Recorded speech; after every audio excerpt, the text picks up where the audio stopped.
मेहनत करने की उम्र में अगर आराम करोगे तो आराम करने की उम्र में मेहनत करनी पड़ेगी। Welcome to subscribers of target 100 mathematics. हाँ जी, 7th क्लास सेट एग्जाम बस आने ही वाले हैं, तो चलिए थोड़ी सी मेहनत कर लेते हैं। ले आइए नोटबुक और पेन मेरे साथ जुलाई 2024 सैंपल पेपर 1 करने के लिए। 20 मार्क्स का ये पेपर 60 मिनट्स का होगा। पहले 10 क्वेश्चंस 1 मार्क के, 11 एंड 12 2 मार्क्स के और 13 एंड 14 क्वेश्चंस 3 मार्क्स के होंगे। पहले 5 क्वेश्चंस में आपको टिक मार्क करना है करेक्ट ऑप्शन को। क्वेश्चन नंबर 1, -29 प्लस -44 का योग बताना है, सम बताना है। बड़ा ही सिंपल सा क्वेश्चन है।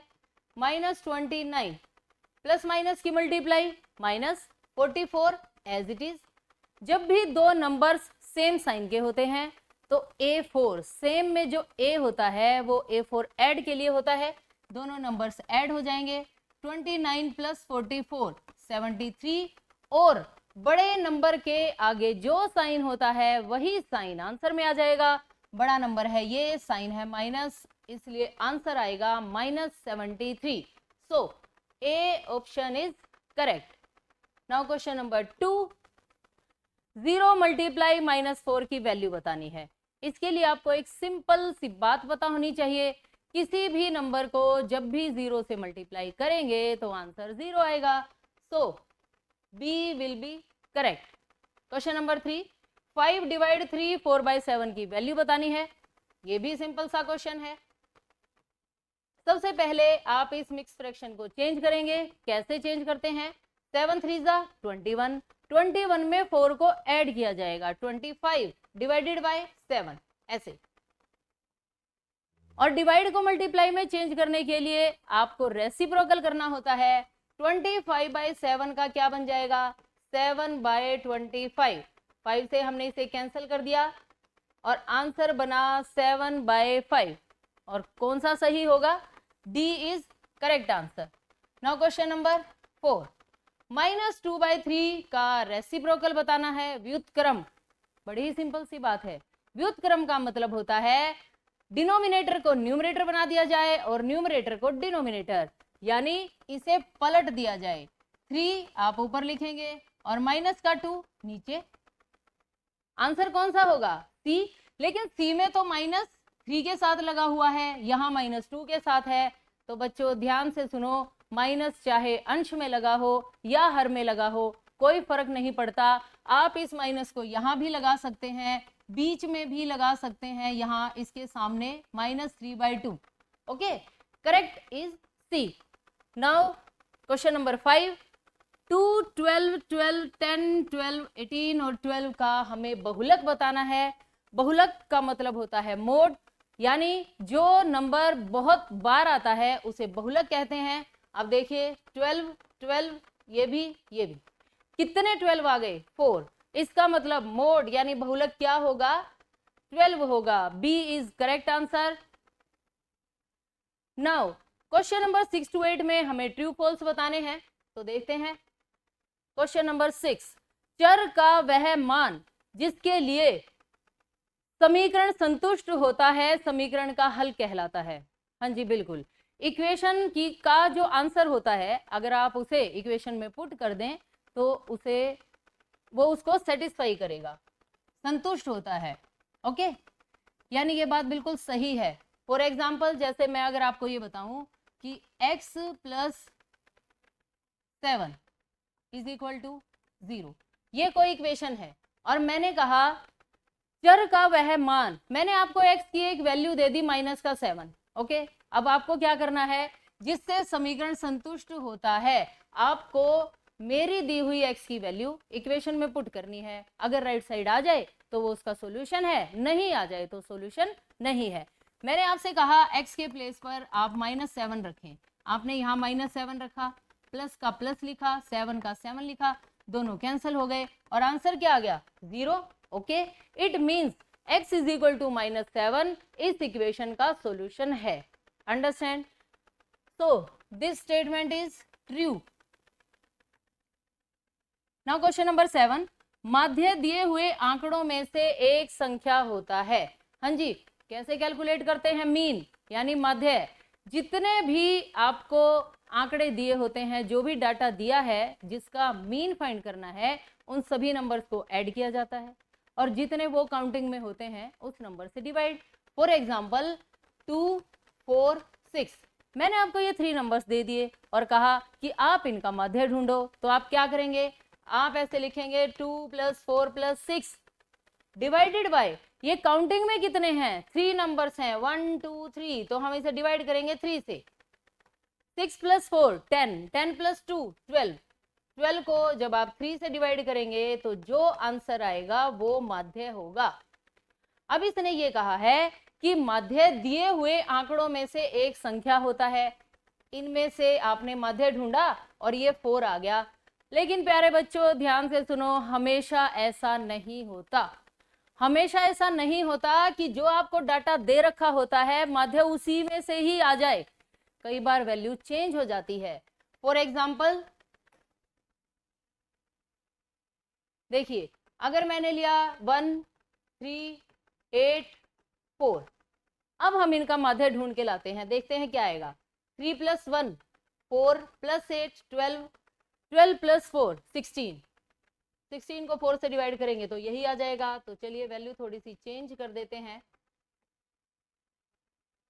यहां पर हम लिख लेते हैं 12। 3 + 1 4, 8 + 4 12, 12 12 24, 24 को हमें 4 से डिवाइड करना है। 4 6 जा 24, ओके। 24 को 4 से डिवाइड किया, मीन आ गया 6, लेकिन इस डाटा में 6 तो है ही नहीं। अंडरस्टैंड? इसने क्या कहा है? मध्य दिए हुए आंकड़ों में से एक संख्या होता है, नहीं, कोई जरूरी नहीं है। So this statement is false. 17 + -17, इस क्वेश्चन में हमें चेक करना है क्या इसका आंसर 0 आएगा। चलिए चेक कर लेते हैं। 17 as it is, plus minus की मल्टीप्लाई माइनस, और 17 एज इट इज, दोनों कैंसिल हो गए। आंसर क्या आ गया? 0। So this statement is true, यानी ये बात बिल्कुल सही है। नाउ क्वेश्चन नंबर 9 और 10 फिलअप्स हैं। क्वेश्चन नंबर 9 में सिंपल मल्टीप्लाई करनी है 1.3 और 3.1 को। एक बात ध्यान से सुने, मल्टीप्लाई करते वक्त आपको हमेशा ये सोचना है कि डेसिमल है ही नहीं। अगर डेसिमल नहीं है तो ये तो है 13 और ये है 31। आप इनकी मल्टीप्लाई करें 1 से, फिर 3 से, 3 0 और 4, मल्टीप्लाई आ गई 403। अब आपको डेसिमल वाले नंबर्स गिनने हैं। देखिए यहाँ एक पॉइंट के बाद डेसिमल है, यहाँ भी एक पॉइंट के बाद डेसिमल है, कुल पॉइंट्स हो गए 2। और अब आप 2 के बाद डेसिमल लगाएंगे राइट साइड से गिनते हुए 1 2, और यहाँ डेसिमल लगकर ये आंसर आ गया। यानी फिलअप में आप लिखेंगे 4.03। अंडरस्टैंड? नाउ क्वेश्चन नंबर 10, ये डाटा गिवन है और हमें इसका माध्य ढूंढना है। अभी अभी मैंने आपको सिखाया है कि मीन कैसे कैलकुलेट करते हैं। आपको इन सभी नंबर्स का सम करना है और फिर इन्हें काउंट करेंगे कि ये कितने नंबर्स हैं, उस नंबर से हमें डिवाइड करना है। तो चलिए हम इस क्वेश्चन को करते हैं। ये सभी नंबर्स आपको ऐड करने हैं। 6 + 4 + 3 8 9 12 13 और 9, और इन्हें डिवाइड करना है। इन्हें हम काउंट करेंगे 2 4 5 6 7 8, 8 से डिवाइड करेंगे। तो चलिए अब फटाफट से इन सभी नंबर्स का आप सम लेकर आइए। दिस प्लस दिस, ये सभी नंबर्स ऐड करने से बन जाएंगे 64 डिवाइडेड बाय 8, 8 8 जा 64। तो इसका मतलब माध्य कितना आ गया? 8। और देखिए यहाँ पर 8 है, ओके। इसीलिए मैंने आपसे कहा कि माध्य दिए हुए आंकड़ों में से हो भी सकता है और नहीं भी। हमें यहाँ माध्य कैलकुलेट करना था। 8 आंसर आ गया। Question finish. Now question number 11, बड़ा ही सिंपल सा क्वेश्चन है। A car covers a distance of 43.2 kilometre in 2.4 litres of petrol. 2.4 litre petrol में एक कार 43.2 किलोमीटर का डिस्टेंस कवर करती है। हमें बताना है कि इसने 1 लीटर पेट्रोल में कितना डिस्टेंस कवर किया। बहुत ही सिंपल सा क्वेश्चन है। सबसे पहले आप क्या लिखेंगे, 2.4 लीटर पेट्रोल में तय की गई दूरी, पेट्रोल में तय की गई दूरी ये डिस्टेंस लिखेंगे 43.2 किलोमीटर। और उसके बाद हमें बताना है 1 लीटर पेट्रोल में तय की गई दूरी। 1 लीटर पेट्रोल में तय की गई दूरी, कम हो गया है पेट्रोल 2.4 लीटर से 1 लीटर। जब भी ऐसे इन क्वेश्चंस में कम नंबर होता है तो डिवाइड करते हैं, आप इसे 2.4 से डिवाइड कर देंगे तो डिस्टेंस आ जाएगा। अब डिवाइड कैसे करें, यहाँ भी आपको पहले डेसिमल को देखना है। डेसिमल को हटा देते हैं, देखिए कैसे, 43.2 का जब आप डेसिमल हटाएंगे तो वो क्या बनेगा, 432/10। ओके, 2.4 का जब आप डेसिमल हटाएंगे तो ये बनेगा 24/10। और जब भी डिवाइड के नीचे डिवाइड हो तो रेसिप्रोकल हो जाता है, इसका बाय वाला 10 ऊपर आ जाएगा और 24 बाय में लिखा जाएगा। ऐसे 10 से 10 कैंसिल हो गया। अब 24 और 432 को कैंसिल करना है। देखो 24 से 432 को हम डिवाइड कर लेते हैं, या फिर आप इन्हें किसी टेबल से काट भी सकते हैं। अगर आप छोटे टेबल से देखें तो कौन से टेबल से कट जाएगा, 8 के टेबल से कैंसिल हो रहा है। 8 3 ज़ा 24, 8 5 ज़ा 40, 8 4 ज़ा 32। ओके, अब ये 3 और 54 आपस में कैंसिल हो जाएंगे 18 पर। इट मीन्स आंसर क्या आ जाएगा, 18 किलोमीटर। अंडरस्टैंड, यहां से आंसर आ गया 1 लीटर पेट्रोल में कार ने जो डिस्टेंस कवर किया है वो होगा 18 किलोमीटर। बस सिर्फ इतना ही लिखना है आपको और कुछ नहीं। नाउ क्वेश्चन नंबर 12, यदि आप किसी संख्या के दुगने में से डबल कर लिया जाए और उसमें से 11 को घटा दें तो हमें आंसर मिलेगा 15। इस कथन को समीकरण के रूप में लिखिए और x का मान ज्ञात कीजिए। बहुत ही सिंपल सा क्वेश्चन है। सबसे पहले आपको यह संख्या मान लेनी है, लेट नंबर बी, माना संख्या x। अब अकॉर्डिंग टू क्वेश्चन क्या कहा गया है, पहले आप डबल करें, इसका डबल किया 2x, और अब क्या कहा, 11 को घटा दें, घटा दीजिए -11। आंसर कितना आता है, आंसर आता है 15। तो ये इक्वेशन आपने बना दी और अब हम इसे सोल्व करेंगे, सिंप्लीफाई करेंगे ताकि x की वैल्यू आ जाए। माइनस का 11 उस साइड जाकर प्लस के 11 में चेंज हो जाएगा। 15 में आप 11 ऐड करें 26। अब बताइए, मल्टीप्लाई वाले नंबर्स दूसरी साइड जाकर डिवाइड में चेंज हो जाते हैं। ये 2 डिवाइड में चेंज होगा तो x की वैल्यू क्या आ जाएगी, 26/2। और 26 का हाफ कितना होता है, 13, which is required answer. Last में आप लिख सकते हैं, माना को काट देना, अतः संख्या बराबर 13। Understand. Now question number 13, Lakshmi के पिता की आयु 49 ईयर्स है। उनकी आयु लक्ष्मी की आयु के 3 गुने से 4 वर्ष ज्यादा है।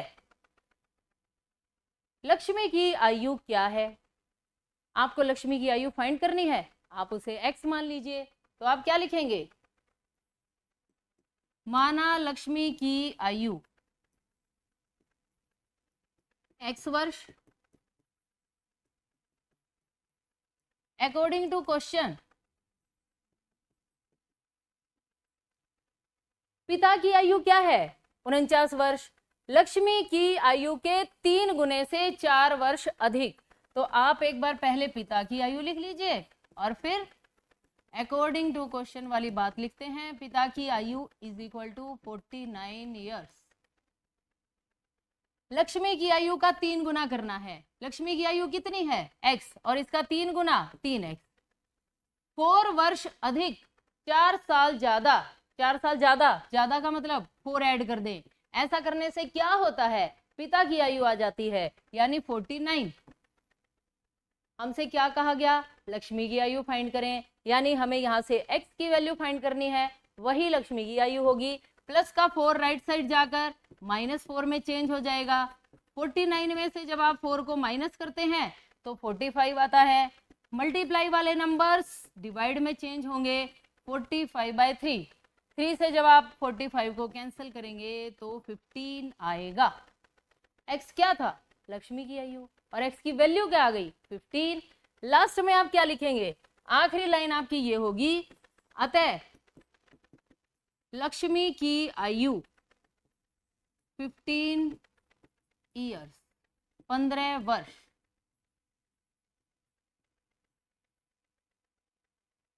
अंडरस्टैंड? और इसी के साथ ये वाला क्वेश्चन भी फिनिश।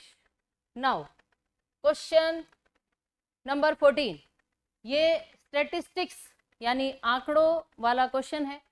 किसी कॉलोनी में किराए किए गए सर्वेक्षण से प्राप्त निम्नलिखित आंकड़ों पर विचार कीजिए। ये है पसंदीदा खेल, क्रिकेट, बास्केटबॉल, तैरना, हॉकी और खेलकूद। देखना कितने पर्सन ऐसे हैं जो क्रिकेट को देखना पसंद करते हैं, 1240। बास्केटबॉल को देखने वाले 470। ऐसे ही ये बाकी डाटा गिवन है। और कितने पर्सन्स ऐसे हैं जो क्रिकेट को खेलना पसंद करते हैं कि वो खुद उस गेम में पार्टिसिपेट करेंगे, 620। बास्केटबॉल खेलने वाले 320। सिमिलरली ये तैरना, ये हॉकी और ये खेलकूद। ये डाटा हमें गिवन है। अब चलिए देखते हैं क्वेश्चंस क्या क्या पूछे गए हैं। एक उपयुक्त स्केल चुनकर एक दोहरा दंड आलेख कीजिए। डबल बार ग्राफ हमें यहाँ पर बनाना है। इस दंड आलेख से आप क्या निष्कर्ष निकालते हैं? तो चलिए पहले हम इसका ग्राफ बनाते हैं। ये सारी स्टेटमेंट इसी क्वेश्चन की है और यहाँ हम इसका ग्राफ बनाएंगे। आपके पास ग्राफ पेपर होगा, वहां पर आपके बॉक्सेस पहले से ही बने होते हैं। यहाँ मैंने ये खुद बनाए हैं। 100, 200, 300 ये सभी बॉक्सेस में मैंने लिख लिए हैं ये नंबर्स। ये टेबल आपको कंप्लीट दिखाई नहीं दे रही है।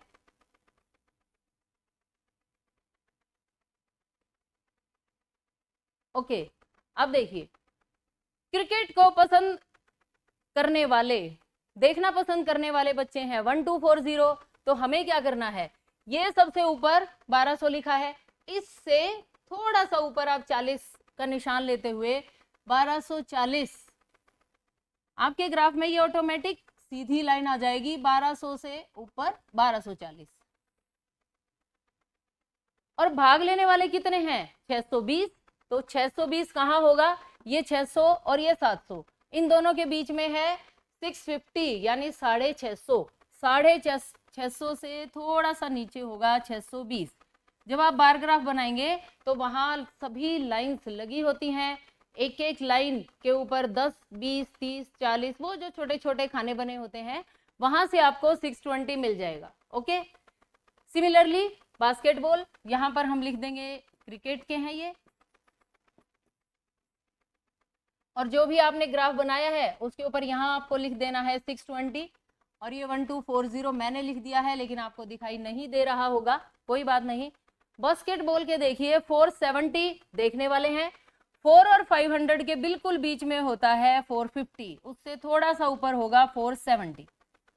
तो यहाँ से ये लाइन ऐसे चलेगी, बीच में आपको एक ब्लॉक खाली छोड़ना है, उसके बाद अगला ग्राफ तैयार होगा। 470 और 320, 300 से थोड़ा सा ऊपर ये बन गया 320। ये हो गए बास्केटबॉल के, यहाँ आप लिख देंगे बास्केटबॉल। बास्केटबॉल के दोनों ग्राफ बिल्कुल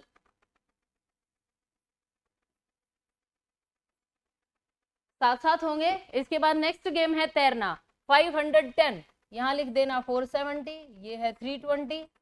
तैरना है 510, 500 से थोड़ा सा ऊपर, ये हो गया तैरना। यहाँ पर 510 और 320, ये पहले वाले जितना ही, ये हो गया तैरना। यहाँ आप नीचे लिख लेंगे, अभी यहाँ लिखा नहीं जाएगा, आप अपने ग्राफ में लिख लें तैरना। Okay, now next hockey. Hockey में है 430, 400 से थोड़ा सा ऊपर एक खाना छोड़ते हुए 430 यहाँ आपको लिख देना है। और 250, 200 और 300 के बीच में 250, और ये है हॉकी, तो हम यहाँ लिख देंगे हॉकी। ओके, अब बच गया खेलकूद। खेलकूद में है 250, 250 पहले भी आ चुका है, तो खेलकूद तो बस इतना ही। और 105 जो है वो भाग लेना पसंद करेंगे। 100 से बिल्कुल जस्ट अबोव होगा 105, ये हो गया 250। और यहाँ पर लिखा जाएगा खेलकूद। ये हमने इसका ग्राफ बना दिया। और अब देखिए क्वेश्चन आपसे क्या पूछा गया है। क्वेश्चन हमसे पूछा गया था दंडालेख बनाने के बाद इस दंडालेख से आप क्या निष्कर्ष निकालते हैं। हमें क्या पता चला, देखिए बताइए आपको क्या पता चल रहा है। हमें यह पता चल रहा है कि क्रिकेट गेम को पसंद करने वाले बहुत ज्यादा हैं और खेल कूद को सबसे कम पसंद किया जाता है। ओके, यही कंक्लूजन है। Now next question, second question देखिए क्या था। कौन सा खेल अधिक लोकप्रिय है, कौन सा खेल सबसे ज्यादा क्रिकेट लोकप्रिय है। तो इस क्वेश्चन का आंसर क्या होगा, क्रिकेट। नाउ थर्ड पार्ट, खेलों को देखना अधिक पसंद किया जाता है या उनमें भाग लेना। देखना बिल्कुल सिंपल सी हमें टेबल से ही पता लग रहा है। देखना, देखने वाले 1240, भाग लेने वाले 620, बिल्कुल कम हो गए। देखने वाले 470, भाग लेने वाले 320, ये भी भाग लेने वाले कम है। 510 देखने वाले, 320 भाग लेने वाले, यानी ज्यादा क्या चल रहा है, देखना। खेलों को देखना अधिक पसंद किया जाता है, उनमें भाग लेना पसंद नहीं किया जाता। तो आप क्या करेंगे, आप इसका आंसर लिख देंगे देखना अधिक पसंद किया जाता है। ये इस क्वेश्चन का आंसर है। ओके, और इसी के साथ ये वाला क्वेश्चन फिनिश और ये वाला सैंपल पेपर भी। मुझे उम्मीद है कि सभी क्वेश्चंस आपको अच्छी तरह से समझ आ गए होंगे। थैंक्स फॉर वॉचिंग, इनकी अच्छे से प्रैक्टिस कीजिए। Okay, bye bye, take care.